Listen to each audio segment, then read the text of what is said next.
Hello दोस्तों। Good evening, नमस्कार। आप सभी का एक बार फिर से बहुत बहुत स्वागत है आप सभी के अपने यूट्यूब चैनल परीक्षा की शिक्षा में। उम्मीद करता हूँ, आशा करता हूँ कि आप सभी जो स्वस्थ होंगे, कुशल मंगल होगा, अपनी तैयारी जो बढ़िया और अच्छे तरीके से आप लोग कर रहे हो। तो जो भी क्लास में फर्स्ट टाइम आए हैं, पहली बार आए हैं, नए हैं, उन सबको बता दें हमारे चैनल पे जो है आपकी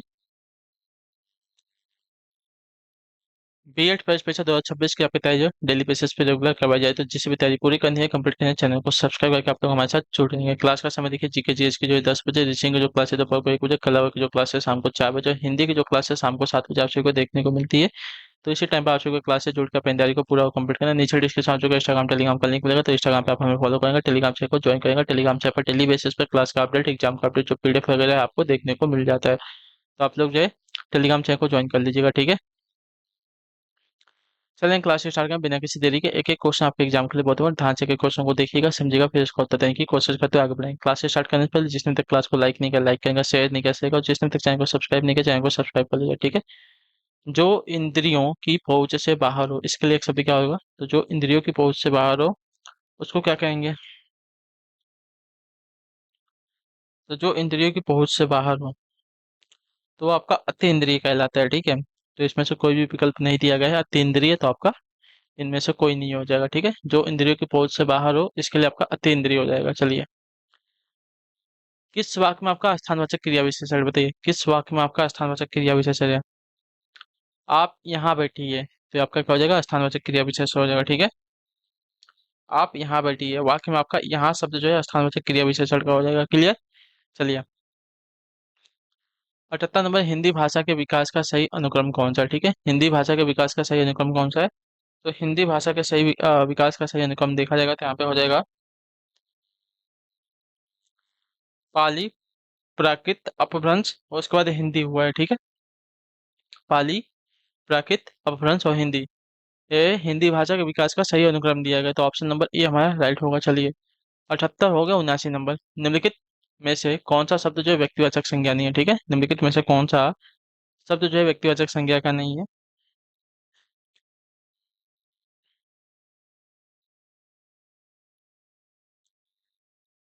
तो देखिए, यहाँ पे जो दिया गया पहाड़, पहाड़ आपका व्यक्तिवाचक संज्ञा का नहीं है, ठीक है। ये आपका जातिवाचक संज्ञा का उदाहरण हो जाएगा, ठीक है। ये आपका जातिवाचक संज्ञा का उदाहरण हो जाएगा, याद रखिएगा, ठीक है। हिमालय, गंगा, रामायण हमारा व्यक्तिवाचक संज्ञा का उदाहरण है। क्लियर सभी को? चलिए, अगला प्रश्न आपके सामने 80 नंबर है। किस विकल्प के सभी शब्द आपके परस्पर पर्यायवाची हैं? बताइए।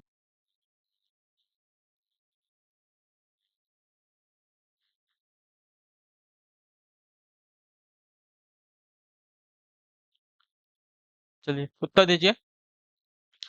किस विकल्प के सभी शब्द परस्पर पर्यायवाची हैं? तो इसका राइट आंसर आपका हो जाएगा यहाँ पे योम, नव, अंबर, ठीक है। योम, नव, अंबर, ये सभी के सभी शब्द जो है परस्पर क्या है? पर्यायवाची शब्द दिए गए। तो ऑप्शन नंबर जो आपका सी दिया गया आपका राइट आंसर हो जाएगा, ठीक है। क्लियर सभी को? व्योम, नभ, अंबर, ये सभी के शब्द क्या है? परस्पर पर्यायवाची शब्द है, आकाश के, ठीक है। चलिए, अगला प्रश्न देखेंगे आपका है 81 नंबर। ओस बिंदु चुग रही हंसनी उनको मोती जान, उपयुक्त पंक्ति में कौन सा अलंकार है? तो यहाँ पे जो है आपका भ्रमवश ओस की बूंदों को जो है मोती समझ लिया जाने के कारण आपका भ्रांतिमान अलंकार हो जाएगा, ठीक है। भ्रांतिमान, भ्रम हो गया है तो भ्रांतिमान अलंकार हो जाएगा, ठीक है। चलिए, 82 नंबर है। कौन सा विलोम युग्म सही नहीं है? कौन सा विलोम युग्म सही नहीं है? तो विलोम युग्म अगर देखा जाए यहाँ पे आपत्ति का विपत्ति जो दिया गया है सही नहीं है, ठीक है। ये आपके समानार्थी शब्द है। सापेक्ष का निरपेक्ष, स्वकीय का परकीय, विशिष्टि का समष्टि आपका क्या है? विलोम शब्द है। चलिए, 83 नंबर है। छंद के चतुर्थांश को क्या कहते हैं? बताइए। छंद के चतुर्थांश को क्या कहते हैं? तो छंद के चतुर्थांश को अगर देखा जाएगा तो चरण कहा जाता है, ठीक है। छंद के चतुर्थांश को चरण कहा जाता है। ऑप्शन नंबर ए जो दिया गया है राइट आंसर होगा। चलिए, 84 नंबर, वियोग श्रृंगार रस की स्थिति क्या है? तो देखिए, रीजनिंग की क्लास मैंने आज बनाया था, अपलोड भी किया था, उस पर कॉपीराइट आ गई थी, जिसकी वजह से उसको मैं आज की जो क्लास है डिलीट कर दी है, ठीक है। तो मे भी वो आपकी क्लास मिस हो गई होगी, तो उसके लिए सॉरी। मैंने अपनी पूरी क्लास बनाई थी अच्छे से, उसमें सिर्फ एक था जो मैं बोल नहीं पाऊंगा, वरना इस पे भी आपका कॉपीराइट आ जाएगा। तो इसकी वजह से वो वाली क्लास को जो है मैं आज की डिलीट कर दिया, उस पर कॉपीराइट आई थी, ठीक है। देखते हैं अगर वियोग सिंगारस की स्थिति क्या है। तो वियोग सिंगारस की जो स्थिति थी,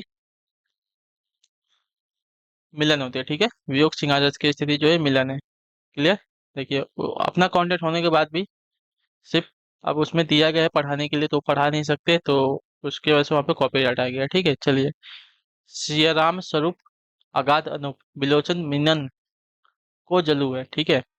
श्रुति राम कथा मुख राम को नमु, ये पुनि राम में ही को थलु है। उपयुक्त पंक्ति में कौन सा रस है, ठीक है। सियाराम स्वरूप अगाध अनूप बिलोचन मिनन को जलु है, श्रुति राम कथा मुख राम को नमु, ये पुनि रामही को थलु है। उपयुक्त पंक्ति में कौन सा अलंकार रहते हैं। यहाँ पे अलंकार की अगर बात की जाएगी तो यहाँ पे जो अलंकार दिया गया है आपका भक्ति रस है, ठीक है। ऑप्शन नंबर हमारा डी दिया गया, आपका राइट आंसर होगा। यहाँ पे रस पूछा है, अलंकार नहीं पूछा है। रस पूछा है तो आपका भक्ति रस है साथियों, अलंकार नहीं है। मेरा दिमाग भी अभी वहीं पे चल रहा है। चलिए कोई बात नहीं, एक क्लास से हमारा कुछ होने वाला नहीं है, तो उसको हम डिलीट कर देंगे, ठीक है। निम्नलिखित में से कौन सा शब्द आपका निजवाचक सर्वनाम है, ठीक है। निजवाचक सर्वनाम कौन सा है, तो देखिए, निजवाचक जो खुद के लिए प्रयोग होता है शब्द, वो आपका निजवाचक सर्वनाम हो जाएगा। स्वयं, स्वयं आपका निजवाचक सर्वनाम का हो जाएगा, ठीक है। चलिए, अध्यापक ने कक्षा में गणित की परीक्षा ली, वाक्य कैसा है बताइए। अध्यापक ने कक्षा में गणित की परीक्षा ली, वाक्य में क्या है, तो अध्यापक ने कक्षा में गणित की परीक्षा ली, इसमें आपका जो है कृत्यवाची हो जाएगा, कृत्यवाची। ऑप्शन नंबर जो आपका बी दिएगा, आपका राइट आंसर होगा, ठीक है। कृत्यवाची हो जाएगा। अगला प्रश्न देखें आपके सामने क्या है। 88 नंबर, ईश्वर ने सुनने को दो कान दिए हैं, इसमें सुनने को वाक्यांश में कौन सा कारक है। तो सुनने को दो कान दिए हैं, तो वाक्यांश में अगर कारक देखा जाएगा तो यहाँ पे सुनने के लिए हो जाएगा, तो संप्रदान कारक हो जाएगा, ठीक है। ऑप्शन नंबर हमारा सी दिएगा, आपका राइट आंसर होगा। सुनने को या सुनने के लिए, तो के लिए हमारा संप्रदान कारक पर असर हो जाएगा। अगला है आपका 89 नंबर, नीम का तत्सम क्या हो जाएगा, नीम।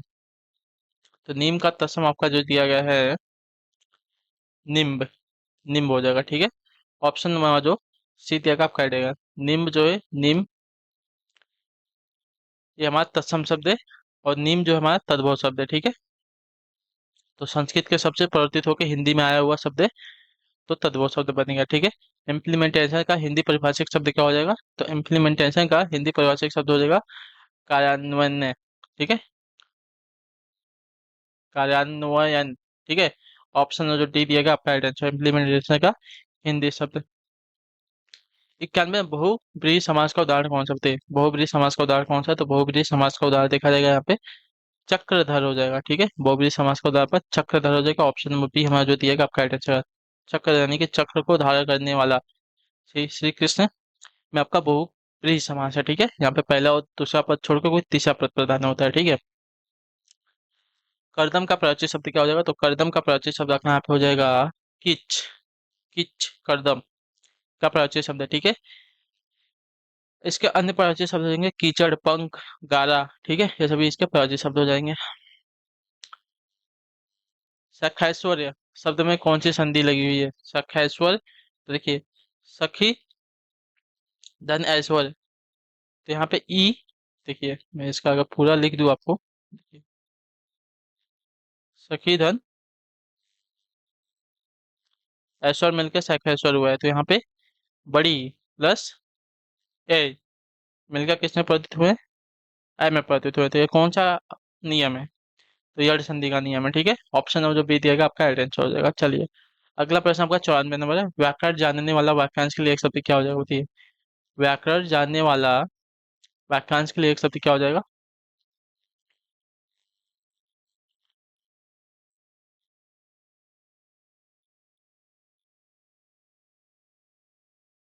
चलिए,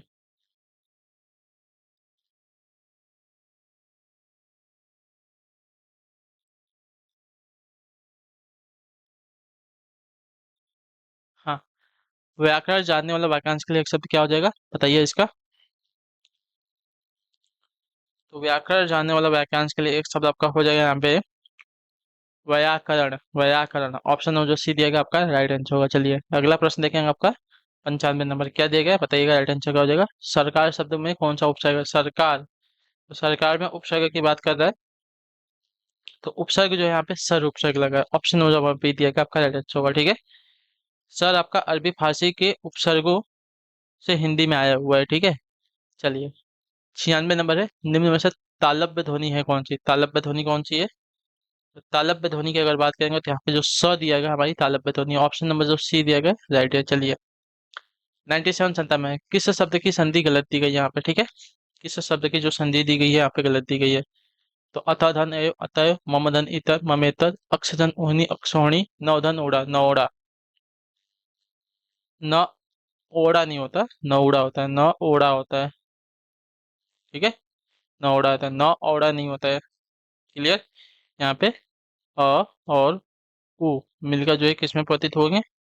ओ में परिवर्तित होंगे, अ में परिवर्तित नहीं होंगे, ठीक है। निम्न में कंठ वर्ण कौन सा है, ठीक है। कंठ वर्ण कौन सा है? तो कंठ वर्ण की अगर बात करेंगे तो यहाँ पे आपका जो दिया गया है हमारा जो कंठ वर्ण है। क्लियर सभी को? चलिए, इनमें से तद्भव शब्द कौन सा है बताइए? तद्भव शब्द कौन सा है? तो यहाँ पे जो तद्भव शब्द दिया गया बजरंग, बजरंग हमारा तद्भव शब्द है। तो ऑप्शन नंबर जो ए दिया गया आपका राइट आंसर होगा, ठीक है। बजरंग हमारा तद्भव शब्द का हो जाएगा। बाकी क्या दिए गए थे? सुरंग, पकवान, मिष्ठान हमारे तत्सम शब्द है, ठीक है। चलिए, 100 नंबर है, ज्ञानपीठ पुरस्कार पाने वाले हिंदी के प्रथम साहित्यकार कौन है? तो ज्ञानपीठ पुरस्कार पाने वाले हिंदी के प्रथम साहित्यकार है हमारे सुमित्रानंद पंत जी, ठीक है। ऑप्शन नंबर हमारा जो ए दिया गया राइट आंसर होगा। चलिए, जो इनकी चिदम्बरा कृति के लिए वर्ष 1968 में प्रदान किया गया था इनको, ठीक है। तो इसी के साथ जो क्लास है आज की यहाँ पे पूरी होती है कंप्लीट। तो उम्मीद करता हूँ आपको क्लास जो अच्छी लगी, पसंद है, अपना जो फीडबैक है क्लास का नीचे कमेंट दी। क्लास अच्छी लगी क्लास को लाइक करेंगे, चैनल पर पहले चैनल को सब्सक्राइब करेंगे। आप सभी से हम मिलेंगे आपकी अगली क्लास में, तब तक के लिए टाटा बाय बाय, जय हिंद जय भारत। आप सभी का क्लास से जुड़ने के लिए बहुत बहुत ही धन्यवाद साथियों। अपनी प्रैक्टिस को आप लोग क्या करेंगे, जारी रखेंगे, उसको नहीं छोड़ना है, मिस नहीं करना है, ठीक है। चलिए।